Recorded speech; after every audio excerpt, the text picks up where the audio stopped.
So I was on JD, and he was like a dead ringer for Mel Gibson. And so I read through his profile. We chatted a bit. He just moved from Israel, and he was living in Philly at the time, but he was moving to New York. So we had several phone conversations, and he was really nice. And this was 2004, because this is when I was training for the marathon. And so I'd tell him about my runs. He would call me in the morning, like, how's your run go? He's like, you're late. I'm like, you're not my coach. He would always want to check in. This is before we'd even met. So finally decided we're going to meet for dinner in the East Village. And he wanted to meet at 6 o'clock. And I was like, it's kind of early, but fine. And I get there, sit down.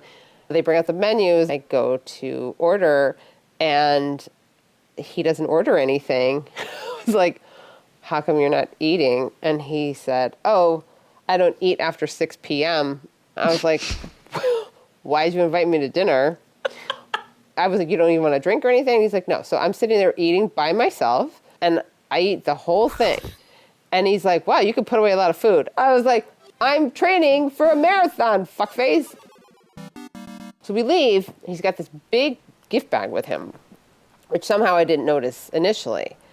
And he's like, oh, I brought you some presents. So he hands me this huge bag, and I pull out this pair of bobby socks, and they've got like light pink checkers on them. And then I pull out like another pair, and they're light blue checkered bobby socks. There are 13 pairs of bobby socks in this bag. Then there is like a purple candle and a red candle. And he's like, these are your favorite colors. And then there were 2 uninflated Mylar balloons that said, you're so special. And I was like, if I were really special, you would have put helium in these. And I'm like, what is all of this? And he's like, I got it at work. And he had told me he had worked in retail.